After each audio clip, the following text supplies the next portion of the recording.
The massive space station called Celestial Nexus floated in the darkness between stars. Inside its largest chamber, representatives from 47 different alien species gathered for an emergency meeting. The room buzzed with strange sounds as creatures of all shapes and sizes spoke in their native languages.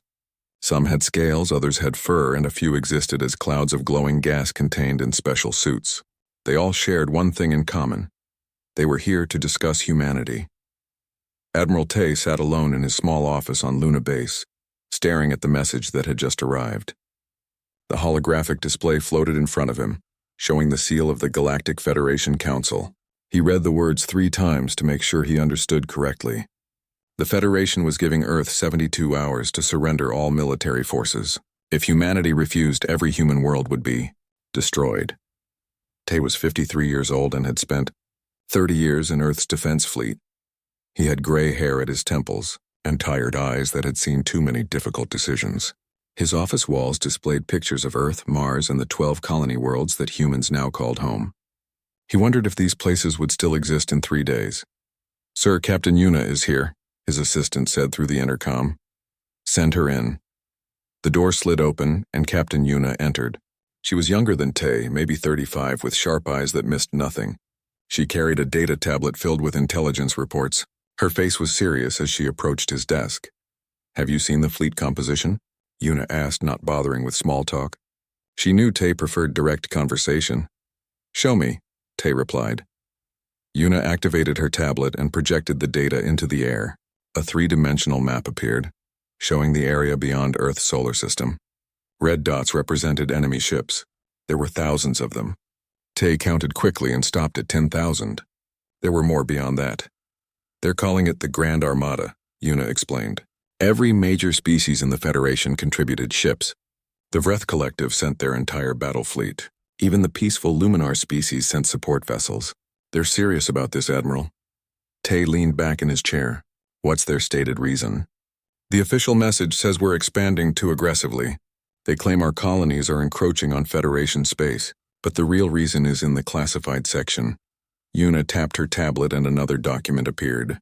"They want our faster-than-light drive technology. They've been asking for it for 20 years, and we keep refusing to share." "Of course we refuse," Tay muttered. "If we give them our FTL drives, they'll study them, improve them, and use them against us." "The Federation doesn't like competition." Yuna nodded. "The Vreth commander sent a personal message. He says this is courtesy, a final warning. His exact words were, 'Comply or become dust.'" Tay stood and walked to the window. Below him, the gray surface of the moon stretched to the horizon. In the distance, he could see the lights of the human colonies built into the lunar craters. Millions of people lived down there. Ordinary families who had no idea their entire civilization was about to be threatened. "What do we have?" Tay asked. "If we fight, what are our chances?" Yuna hesitated before answering. "Officially, we have 342 combat vessels. 12 carriers, 30 destroyers, the rest are frigates and support ships. Against 10,000 Federation ships, we'd last maybe an hour. 2 hours if we're lucky. And unofficially?" Yuna smiled slightly.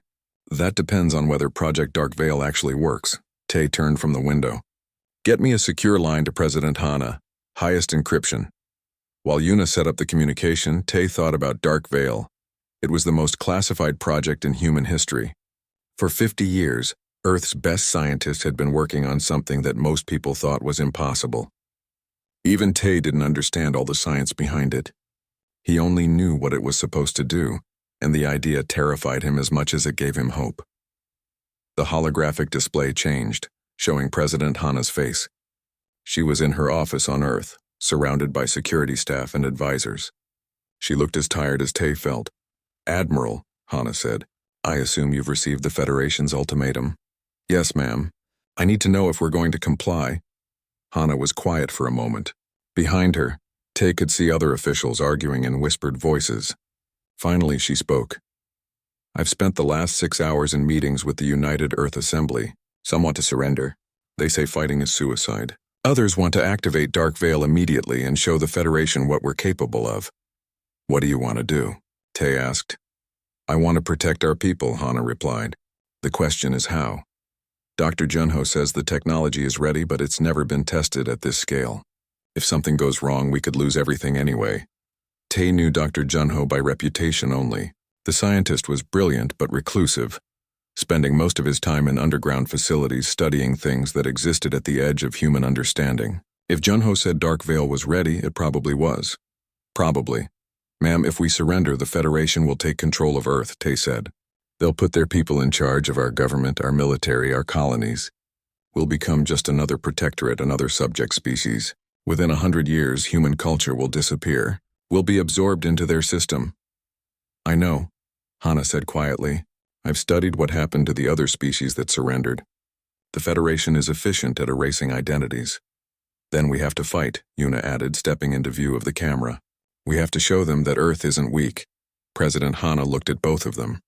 If we activate Dark Veil and it fails, if the fleet doesn't work as designed, we'll have given up our only chance at peaceful survival. The Federation will destroy us completely.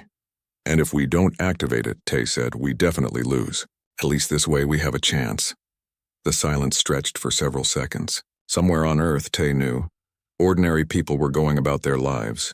Children were playing. People were working, eating, laughing, loving. None of them knew that their existence depended on the decision being made right now. Do it, President Hana finally said. Activate Dark Veil. Show the galaxy what humanity has built. Tay felt his heart beat faster.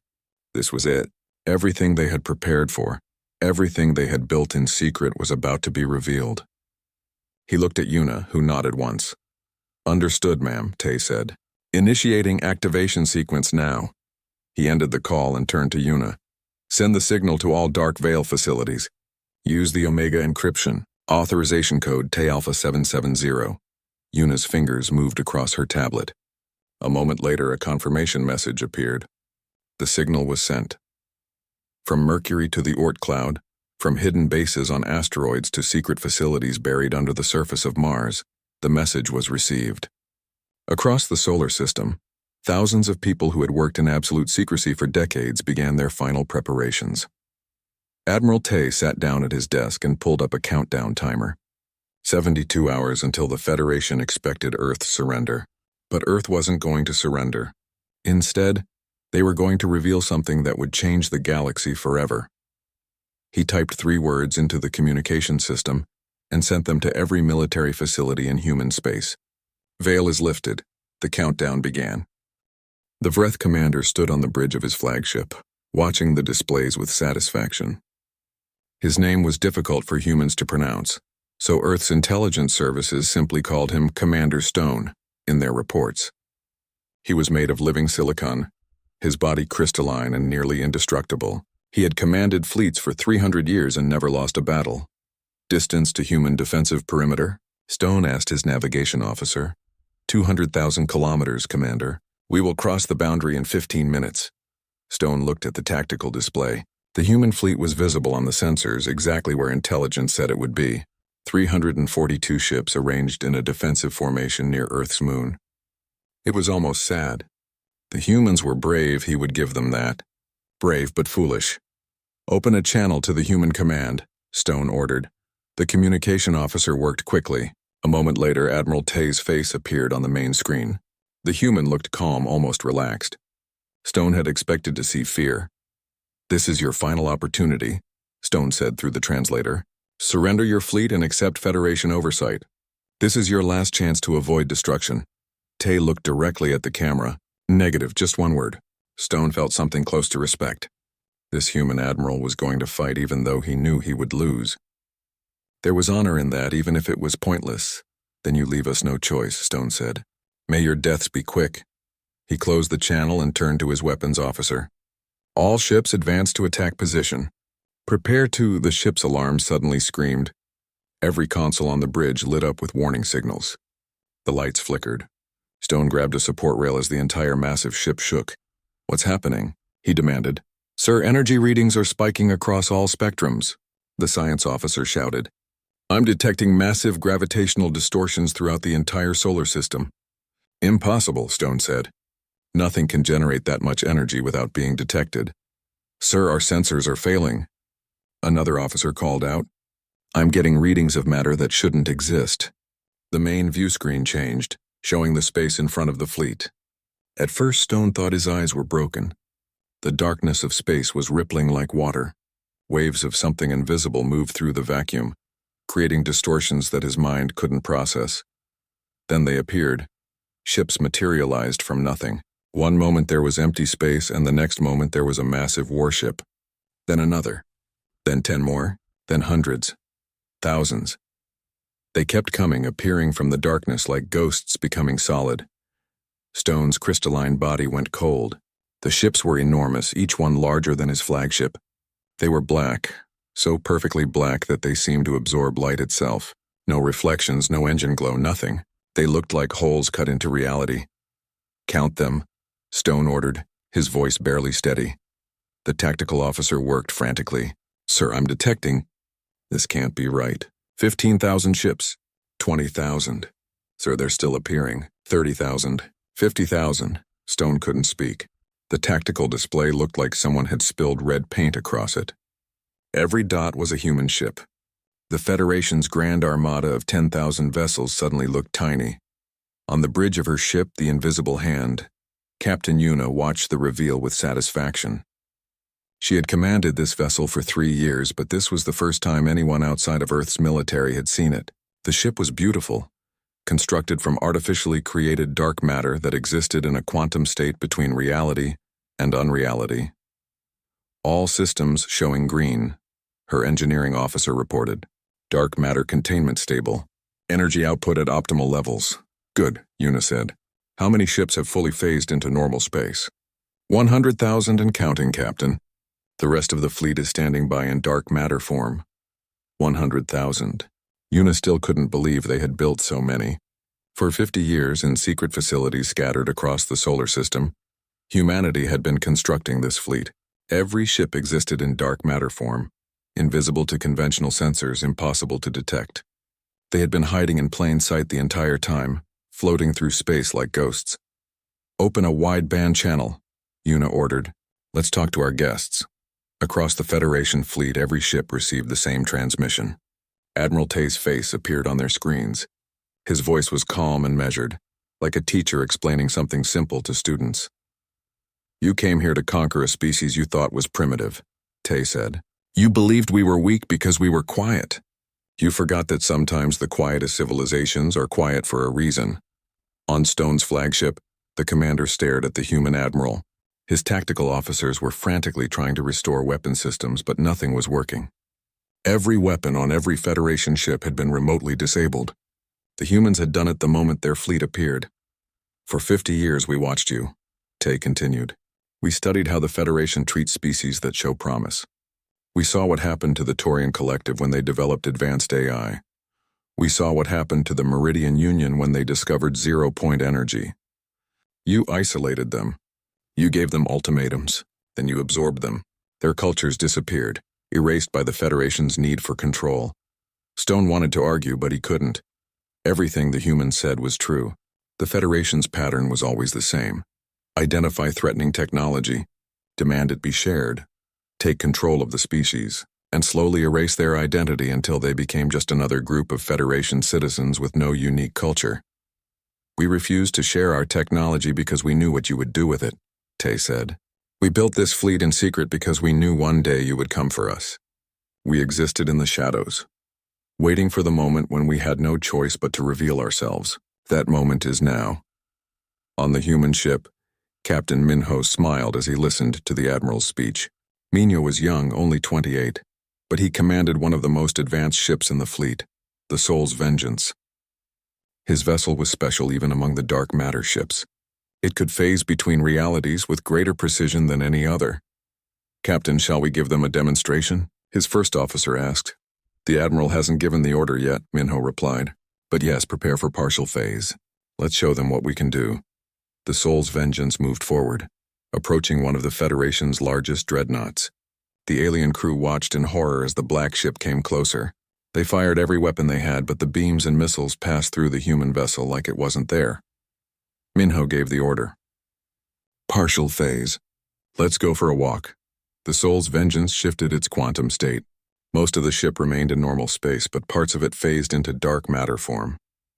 The vessel became translucent, more ghost than solid object. Then it moved forward. passing directly through the Federation dreadnought. Stone watched on his screen as the human ship entered his allies' vessel from the front and emerged from the back. The dreadnought was completely undamaged, but the message was clear. The humans could phase through matter itself. They could be touched only when they wanted to be touched. "We don't want to destroy you," Admiral Tay said, his speech continuing. "We built this fleet to defend ourselves, not to conquer others. But make no mistake, we will use it if we must. We can appear anywhere. We can strike from nowhere. We can exist in spaces you cannot detect and move through matter you cannot defend." Stone finally found his voice. This is impossible. Dark matter cannot be controlled. It cannot be weaponized." "You thought it was impossible," Tay replied, somehow hearing Stone's words. "You thought wrong. Humanity spent 5 decades solving problems you gave up on centuries ago. While you relied on your old technologies and your old ways, we were innovating. We were building something new." Stone looked at his officers. They were all staring at the screens, faces showing various expressions of shock, fear, and disbelief. The mighty Federation fleet, the most powerful armada ever assembled, was completely helpless before a species they had called primitive just hours ago. "Stand down your weapons," Tay ordered. "Power down your drives. You have entered Earth space with hostile intent. You will now submit to our terms, or you will discover exactly what this fleet can do when we stop being polite." Stone's hand moved to the emergency communication button. He needed to contact the Federation Council immediately. Everything had changed. The balance of power in the galaxy had just shifted, and Earth was now holding all the advantages. The galaxy, which had been filled with confident chatter about crushing the human problem, suddenly went very, very quiet. The news spread faster than light itself. Within 6 hours, every inhabited world in the galaxy knew what had happened at Earth. The Federation's Grand Armada, the largest military force ever assembled, sat motionless in space near Earth's moon. 100,000 human ships surrounded them like a dark cloud. Not a single shot had been fired, yet the battle was already over. On the planet Vrethia, billions of silicon-based beings watched their news feeds in shocked silence. Their military, which had never known defeat, was helpless before a species most of them had never heard of until today. The council chamber in their capital city emptied as politicians rushed to emergency meetings. On Luminar Prime, crystalline beings that communicated through light patterns flickered with confusion and fear. They had sent support ships to the Federation fleet, believing it was a simple peacekeeping mission. Now those ships were trapped, unable to move or fight or flee. Across 100 worlds, the same scene repeated. The galactic communication networks, normally filled with constant messages between planets, fell eerily silent. Leaders didn't know what to say. Military commanders didn't know what to do. Everyone was waiting to see what Earth would do next. Deep beneath the city of Seoul, in a facility that officially didn't exist, Dr. Junho sat in his laboratory watching the feeds from space. He was 68 years old, with white hair and hands that shook slightly from decades of working with dangerous quantum materials. Around him, machines hummed with power, containing samples of dark matter in magnetic bottles. President Hana's face appeared on his communication screen. "Dr. Junho, I need you to explain this to the Federation Council. They're demanding to know how this is possible." Junho rubbed his tired eyes. "Ma'am, I can explain the science, but I don't think they'll understand it. Most species gave up on dark matter research centuries ago. They decided it was impossible to control." "But you didn't give up," Hana said. "No," Junho replied. 40 years ago, we were running experiments on gravitational anomalies. We were trying to understand why certain regions of space had more gravity than we could account for. The answer was dark matter, but not the way anyone expected. We discovered that dark matter isn't just invisible matter. It exists in a quantum state in a space between dimensions. "And you learned to control it," Hana said. "Eventually, yes. We learned to create it artificially, to shape it, to build with it. A ship made of dark matter exists in 2 states simultaneously. It's real and not real, solid and transparent, visible and invisible. It interacts with normal matter only when we want it to." "The Federation Council is demanding a meeting," Hana said. "They want to talk. Admiral Tay has suggested we invite them to Luna Base." Junho felt a cold fear in his chest. "Ma'am, is that wise? Inviting them into our most important military facility?" "We're demonstrating strength," Hana replied. "We beat them without firing a shot." Now we show them we're not afraid. Tay thinks we should negotiate from a position of power, not hide behind our weapons. Junho nodded slowly. I'll prepare a presentation. But ma'am, you need to understand something. We built this fleet to defend ourselves. Every ship, every weapon, every system was designed with one purpose: survival. We never intended to conquer anyone. I know, Hana said. Let's hope the Federation believes that. On Luna Base, Admiral Tay stood in the observation deck, looking out at the Federation fleet. The alien ships were still powered down, still helpless. Around them, the dark matter vessels of Earth's fleet maintained their positions. It was the most tense standoff in galactic history, and not a single weapon was active. Captain Yuna approached him. Sir, we're receiving thousands of communications from Federation worlds. Most are demanding explanations. Some are calling for immediate withdrawal of their forces. A few are threatening retaliation. Retaliation with what? Tay asked. Their fleet is disabled. True, but they have defensive forces around their homeworlds. Some species are activating their planetary defenses, preparing for a human attack. Tay shook his head. We're not going to attack anyone. Get me a secure line to Commander Stone. It's time we talked. A few minutes later, Stone's crystalline face appeared on the screen. The Vreth commander looked different than before. The confidence was gone, replaced with something that looked like shock and respect. Admiral Tay, Stone said carefully, your fleet is impressive. Thank you, Tay replied.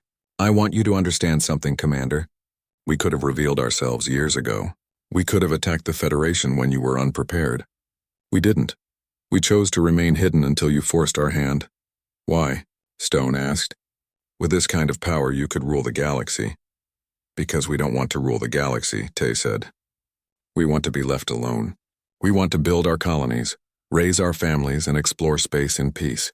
That's all we've ever wanted. Stone was silent for a moment. The council is meeting now. They're panicking. Some want to surrender immediately. Others want to activate every defensive system we have and fight to the end. That would be a mistake, Tay said calmly. Commander, I'm going to be honest with you. Every Federation ship in this system will be destroyed if you attack us. But beyond that, we've positioned dark matter vessels near every major Federation world. You can't see them. Your sensors can't detect them. But they're there, watching, waiting.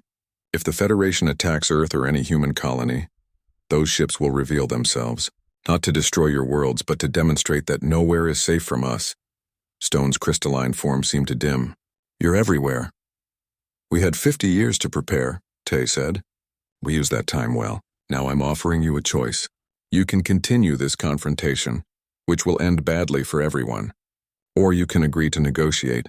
Come to Luna Base, talk with us. Let's find a solution that doesn't involve destruction.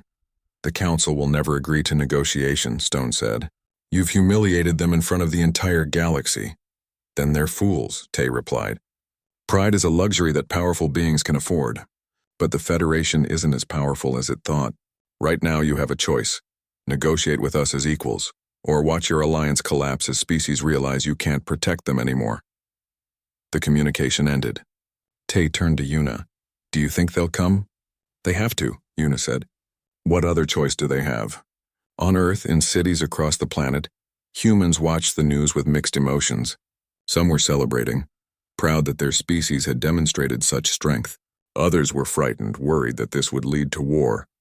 Protests formed in major cities, with people demanding that the government show restraint. Commander Sora of the Earth Peace Corps stood before a crowd of reporters in New York. She was a veteran of the colony wars, a decorated soldier who had seen too much fighting. Now she worked for peace, trying to find diplomatic solutions to problems.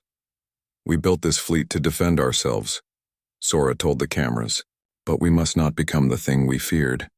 The Federation threatened us with destruction because they were afraid of our power. If we use our power to threaten others, we become just like them. We must be better than that. Her words were broadcast across Earth and to the colonies. Many people agreed with her. The debate raged through human society. What should they do with this incredible power they had built? 4 hours after Tay's conversation with Stone, a message arrived from the Federation Council. They agreed to send delegates to Luna Base for face-to-face negotiations. No weapons would be brought. No tricks would be played. They would talk. Tay read the message 3 times. They're actually coming. Of course they are, Yuna said. They're terrified. They know that we could destroy them at any moment. For the first time in their history, the Federation isn't the strongest power in the galaxy. They need to understand what we want. And what do we want? Tai asked. Peace, Yuna replied. The right to exist without being controlled. The freedom to build our own future. That's all we've ever wanted. Tai looked out at the stars. Somewhere out there, billions of beings were watching Earth, wondering what humanity would do next. The galaxy had gone silent, waiting for Earth's answer. He activated his communication system and sent a message to President Hana. Prepare the conference room. Our guests are coming. Let's show them that humans know how to talk as well as we know how to fight. The most important negotiation in galactic history was about to begin. The conference room on Luna Base had transparent walls on 3 sides, offering a perfect view of Earth hanging in the black sky. The blue and green planet looked peaceful from here, beautiful and fragile. It was hard to believe that this world had just changed the balance of power in the entire galaxy. President Hana stood near the window, watching as the Federation shuttles approached the base. There were 12 delegates coming, representing the most powerful species in the Federation. She had chosen this room specifically because of the view. She wanted the alien leaders to see Earth, to understand what they had threatened to destroy. Admiral Tay stood beside her, dressed in his formal uniform.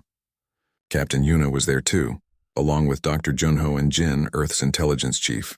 Jin was a quiet man who had spent 20 years studying the Federation, learning their secrets, understanding their patterns. Today, he would present evidence that would shock the galaxy. The doors opened and the Federation delegates entered. Commander Stone came first, his crystalline body reflecting the lights. Behind him came representatives from the Luminar Collective, the Torfian Empire, the Calarian Union, and 8 other major species. They moved carefully, nervously, like people entering a room where they knew a predator was waiting. President Hana gestured to the large conference table. Please sit. Would anyone like refreshments? We have water, various teas, and some basic foods that should be compatible with most of your biologies. The aliens exchanged glances. They had expected threats, demands, military posturing. Instead, they were being offered tea. Slowly, they took their seats. Stone spoke first. President Hana, we are here to discuss terms. The Federation Council wants to understand your intentions. You have demonstrated incredible military power. What do you plan to do with it? Hana poured herself a cup of tea before answering. She took a sip, letting the silence stretch. When she finally spoke, her words were soft but clear. Before we discuss our intentions, I want to apologize to you. The delegates looked confused. Apology was not what they expected. For 50 years we deceived you, Hana continued. We let you believe we were weak, primitive, barely worth your attention. We let you think our faster-than-light technology was crude and our military was insignificant. Every time your ambassadors visited Earth, we showed them only what we wanted them to see. We hid our true capabilities. We lied to you, and for that I am sorry. A delegate from the Calarian Union, a being that looked like a floating jellyfish, pulsed with confusion. Why are you apologizing? You won. You defeated us without firing a shot. Because deception is not something we enjoy, Hana replied. We did it out of necessity, not desire, and I want you to understand why we felt it was necessary. She nodded to Jin, who activated the holographic display in the center of the table. Images appeared showing various star systems and planets. Jin stood and began his presentation. His voice was calm and professional, like a teacher giving a lecture. For 30 years I have studied the Federation. I have analyzed every species that joined your alliance, every conflict you resolved, every world you integrated. I want to show you what I found. The first image showed a planet with purple oceans and red vegetation. This is Toron Prime, home of the Torian Collective. 60 years ago, they developed advanced artificial intelligence. Within months, the Federation contacted them and offered membership. When the Torians hesitated, wanting to maintain independence, the Federation issued an ultimatum. Join or face economic isolation. The Torians joined. Jin changed the image. Today, Toron Prime is a Federation world, but the Torian culture is almost gone. Their language is barely spoken. Their traditions have been replaced with Federation standards. Their AI technology was absorbed into Federation systems. In 2 generations, there will be nothing left that is uniquely Torian. The delegates shifted uncomfortably. Some looked away from the display. The Meridian Union, Jin continued, showing another planet. They discovered zero-point energy technology. The Federation offered membership. The Meridians accepted, thinking they would benefit from the alliance. 20 years later, their government is run by Federation officials. Their scientists work for Federation labs. Their unique culture is being slowly erased. Image after image appeared. 23 different species, all showing the same pattern. Initial contact, offers of membership, subtle pressure, eventual absorption. The message was clear. The Federation didn't create alliances of equals. It created a homogeneous empire where all cultures eventually disappeared. We studied these patterns, Jin said. We realized that if we showed the Federation our true capabilities, we would become a target. You would offer us membership. When we refused, you would give us ultimatums. Eventually, you would either force us to join or destroy us. Either way, human culture would disappear. Commander Stone's crystalline form seemed to crack slightly. You're accusing us of genocide. Cultural genocide, yes, Jin replied. Not intentional, perhaps. Not malicious, but effective. The Federation believes that unity requires conformity. You think that for species to work together, they must become similar. We reject that belief. Dr. Junho stood up, his white hair glowing in the light from Earth. That's why we developed dark matter technology in secret. We needed a defense that you couldn't counter, couldn't copy quickly, couldn't defeat. We spent 5 decades building something that would keep us safe. But why reveal it now? Asked Mira, the delegate from the Luminar Collective. Her crystalline body flickered with genuine curiosity. You could have remained hidden. We never would have found you, Captain Yuna answered. Because you came to our home with 10,000 warships. You threatened to destroy every human world if we didn't surrender. At that moment, hiding was no longer an option. We had to show you what we had built. We could hide our fleet, Yuna continued, but we couldn't hide our colonies. We couldn't hide Earth. You were going to attack our people and we couldn't allow that. So we revealed ourselves not because we wanted to, but because you forced us to. President Hana stood and walked to the window. She gestured at Earth below them. That planet is our home. Those colonies on Mars, on Europa, on the 12 worlds beyond our system. Those are our children's homes. We built the dark matter fleet to protect them, not to conquer your worlds, not to rule the galaxy, just to make sure that no one could take our homes away from us. There was a long silence. The Federation delegates looked at each other, communicating in ways that humans couldn't fully understand. Finally, Stone spoke. If you had this power all along, why didn't you strike first? You could have destroyed our fleet before we even knew you existed. You could have attacked our worlds while we were unprepared. Why didn't you? Admiral Tay turned from the window to face Stone directly. Because we're not you. We don't attack others out of fear. We don't conquer species because they might someday be a threat. We built this fleet to defend, not to destroy. But make no mistake, Commander, we will use it if we must. In your position, Stone said quietly, the Federation would have struck first and explained later. Your restraint is unusual. It's called being civilized, Tay replied. Just because we have power doesn't mean we should use it carelessly. We hoped you would understand that. We hoped that by demonstrating our strength without using violence, we could start a conversation instead of a war. Mira's light patterns flickered with what might have been respect. And what do you want from this conversation? What are your demands? President Hana returned to the table. We don't have demands. We have a proposal. The Federation needs to change, not just for our sake, but for the sake of every species in the galaxy. We want to create a new alliance, one that respects differences instead of erasing them, one that protects freedom instead of controlling it. That's impossible, said the Torfian delegate, speaking for the first time. The Federation has existed for 3,000 years. You can't just change it. Then we'll build something new, Hana replied, with or without you. The choice is yours. The meeting continued for 7 more hours with both sides presenting arguments, discussing possibilities, debating futures. When the Federation delegates finally left, returning to their disabled fleet, nothing had been decided. But something had changed. The galaxy's most powerful alliance had just learned that they were no longer the strongest force in space, and they would have to learn to live with that reality. The negotiations lasted for 7 days. In that time, the galaxy watched and waited. Ships from hundreds of worlds remained in their home systems, afraid to travel while the standoff continued. Trade routes went quiet. The massive network of communication and commerce that connected the civilized galaxy slowed to almost nothing. On the 8th day, President Hana made an announcement that would change everything.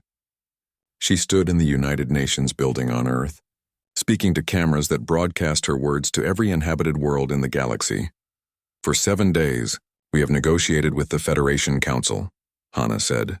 We have proposed a new way forward, a different kind of alliance, one that respects the sovereignty of member species, one that protects freedom instead of controlling it, one that celebrates differences instead of erasing them. She paused, letting her words sink in. The Federation has rejected our proposal. They believe that change is impossible, that 3,000 years of tradition cannot be altered. They may be right, but that doesn't mean we have to accept their system. Hana held up a document displaying it for the cameras. Today, Earth announces the formation of the Free Worlds Coalition. Any species that wishes to maintain its independence, that wants to be protected without being controlled, is invited to join us.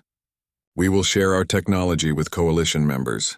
We will defend Coalition worlds from aggression, and we will never ever force anyone to conform to our way of thinking. The reaction was immediate. Within hours, 17 species announced they were leaving the Federation to join Earth's coalition. The Luminar Collective was first, with Mira herself delivering the announcement. The Calarian Union followed, then the Meridian worlds, eager to escape the control that had slowly erased their culture. The Federation Council met in emergency session. Commander Stone stood before the assembled delegates, still recovering from the shock of losing nearly a third of their members in a single day. This is a disaster, one delegate declared. Earth has fractured our alliance. We must respond with force. With what force? Stone asked tiredly. Our fleet is still disabled near their moon.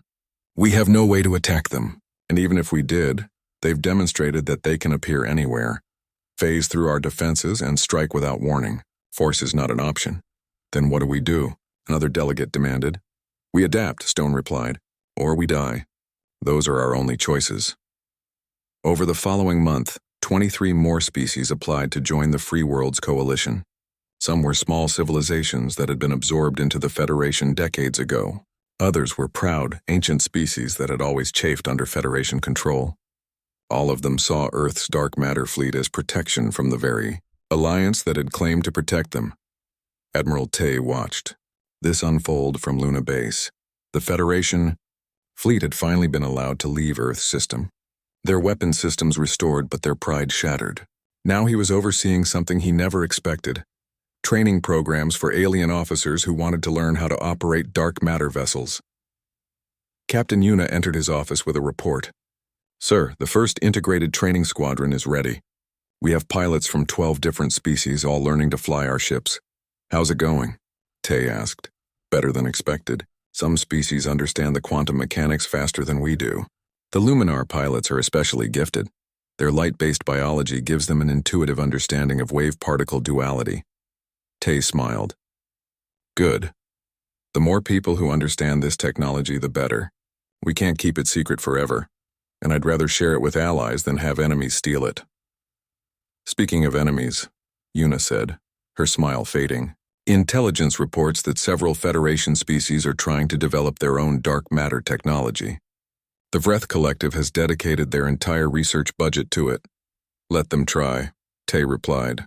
Dr. Junho estimated it would take them at least 30 years to achieve what we did, assuming they even solve the fundamental problems. By then we'll be even further ahead. 5 years passed. The galaxy that had existed before Earth's revelation was gone, replaced by something new. The Federation still existed, but it was smaller, more cautious. 47 species had left to join the Free Worlds Coalition, and more applied every month. The old empire was fracturing, unable to hold itself together without the threat of overwhelming force. Earth's colonies continued to expand, but now they expanded alongside colonies from dozens of other species. Humans and Luminars worked together on Venus, building floating cities in the clouds. Calarians and humans established a joint research station near a black hole, studying gravitational phenomena that neither species could understand alone. The dark matter fleet patrolled the borders of Coalition space. Visible now by choice rather than necessity, Earth had learned that showing strength was just as important as having it. The ships remained in normal space, a constant reminder to anyone watching that the coalition was protected. Commander Sora had been promoted to admiral. She now commanded the Coalition Defense Force, a combined military organization with ships and personnel from 30 different species. Her flagship was a massive dark matter carrier called Unity, built in a joint effort between Earth and Luminar shipyards. "It's strange," Sora told her first officer. "A Calarian named Fel. 5 years ago we were alone. We built our fleet in secret, terrified of what would happen if anyone found out. Now we're training other species to build their own dark matter ships." "Times change," Fel replied, his tentacles flickering with amusement. "Empires fall. New alliances rise. Your species taught the galaxy an important lesson. Strength without aggression is possible. Defense without domination is real." "The Federation hasn't given up, though," Sora said. "Intelligence reports show they're still trying to develop countermeasures to dark matter technology." "Let them try," Fel said. "Even if they succeed, they've already lost the thing that made them powerful: fear. The galaxy isn't afraid of the Federation anymore, and an empire built on fear cannot survive once that fear is gone." On Luna Base, Admiral Tay prepared to retire. He had served Earth for 30 years and his body was tired. Captain Yuna would take his place, becoming the youngest admiral in Earth's history. She stood with him in his office, looking out at the same view of Earth that had witnessed the beginning of this new era. "Do you regret it?" Yuna asked. "The deception, the secrecy, all those years hiding what we were building?" Tay thought for a moment before answering. "We did what we had to do to survive. If we had revealed ourselves too early, the Federation would have found a way to stop us. We needed time to build, to prepare, to become strong enough that no one could threaten us. And now?" Yuna asked. "Now we're strong," Tay replied. "But more importantly, we're not alone. The coalition is growing. Other species are learning that freedom is possible, that they don't have to submit to empires to be safe. We changed the galaxy, Yuna. Not through conquest, but through example." He pointed at the stars visible through the window. 5 years ago, the Federation thought they could force us to surrender with a show of strength. They forgot that the quietest civilizations can be the most dangerous. We stayed silent. We stayed hidden. And we built something that changed the balance of power forever. "The Federation is reforming," Yuna said. "Stone contacted me yesterday. They're implementing some of our proposed changes. More autonomy for member worlds, less forced integration, actual protection of cultural differences." "Good," Tay said. "We didn't want to destroy them. We wanted to change them. If they're finally learning that lesson, then everything we did was worth it." Across the galaxy, on worlds both old and new, beings looked up at the stars and saw something different than before. They saw not a unified empire that demanded conformity, but a diverse galaxy where different species could maintain their identities while working together. They saw that power could be used to protect rather than control. In the darkness between stars, Earth's dark matter fleet continued its patrol. Invisible when needed, visible when necessary, these ships represented something new in galactic civilization. Not an empire, not a federation, just a group of free worlds that had decided to stand together. Admiral Tay, on his last day of service, recorded a final message for future generations. "We built this fleet in darkness because we were afraid. We revealed it in light because we were brave.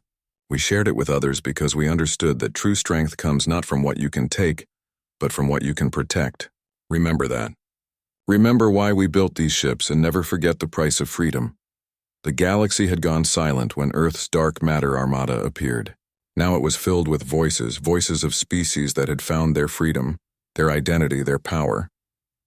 And in the darkness between the stars, humanity watched and waited, ready to defend that freedom wherever it was threatened. The age of empire was over. The age of free worlds had begun.